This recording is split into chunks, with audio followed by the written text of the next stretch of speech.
All right, let's get right into it. For so many people, a cigarette is, well, it's just there. It's part of the morning coffee, the break at work, the night out with friends. But have you ever really stopped to think about what's actually happening when you reach for that cigarette? And this idea, it's something you hear all the time, right?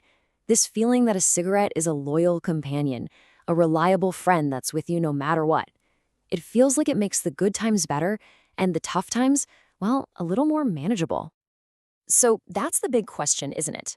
Is it really a friend, or is something else going on? Something we're not seeing?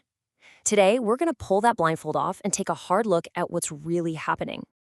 Okay, first things first. To really get this, we have to break down the cigarette itself. What are we actually inviting into our bodies every single time we light up?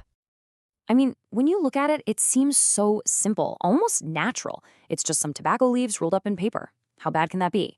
But the secret, the real engine behind all this, is a chemical hiding inside those leaves. And this is where the story takes a fascinating turn.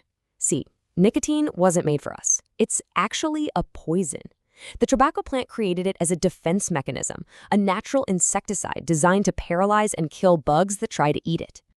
And just to give you an idea of how powerful this stuff is, think about this. The amount of pure nicotine from just 10 cigarettes, 10, if you were to inject it straight into your bloodstream, it could be a lethal dose. That's the kind of potency we're dealing with here. Okay, so if it's a poison that potent, the logical question is, why isn't it banned? Why can you just walk into pretty much any corner store and buy it? Well, the short and simple answer, it really comes down to money, economics. Governments make a ton of money from taxes on tobacco sales, and that creates this huge financial reason to keep them legal even when everyone knows just how dangerous they are. So we've established it's a poison, but here's the thing.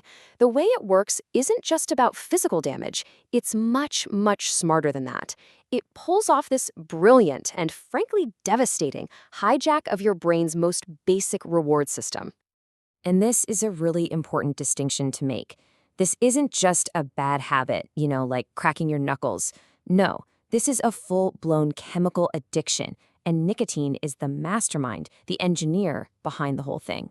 So, to see how this hijack works, you gotta understand what it's targeting, and that's a little chemical called dopamine. Think of dopamine as your brain's internal like button. It's the feel-good chemical that tells you, hey, that was awesome, do it again. It rewards stuff like eating food or hanging out with friends, things that are actually good for us. So here is how nicotine pulls off the trick in 3 basic steps. 1, you inhale the nicotine. 2, it hits your brain and forces a release of that feel-good dopamine. And 3, your brain, which doesn't know any better, just learns a new false rule. Hey, smoking must be really important for survival. Let's definitely do that again. But that initial trick, that's only the very beginning.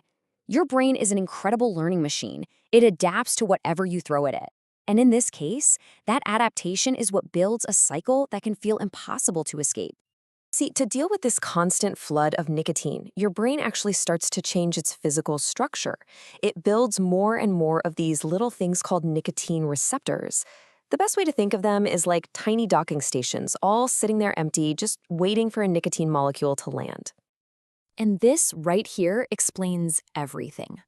When you first start, you only have a few of those docking stations, so the feel-good hit is huge. But as your brain builds more and more of them, you need more and more nicotine just to fill them up. Pretty soon, you're not even smoking to get that good feeling anymore. You're just smoking to feel normal, to stop the discomfort of having all those empty docking stations. And that is the vicious cycle, the trap. The more you smoke, the more docking stations your brain builds. The more docking stations you have, the more your brain screams for nicotine to fill them. And because nicotine disappears from your system so fast, that scream comes back again and again, pushing you to light up the next one. So with a cycle that powerful, how in the world do you break it? Well, to figure that out, we have to understand what kind of battle we're really fighting. And honestly, the answer is probably not what you think. Now here's some really good news. The part of this you might not expect. The purely chemical part of the addiction, it fades surprisingly fast. I mean, by about day 3, the worst of the physical withdrawal symptoms are peaking. And within a week or so, all the nicotine is gone from your body. Those receptors, they go dormant. The physical fight is pretty much done. But, and you absolutely have to remember this, those docking stations don't die. They just go to sleep.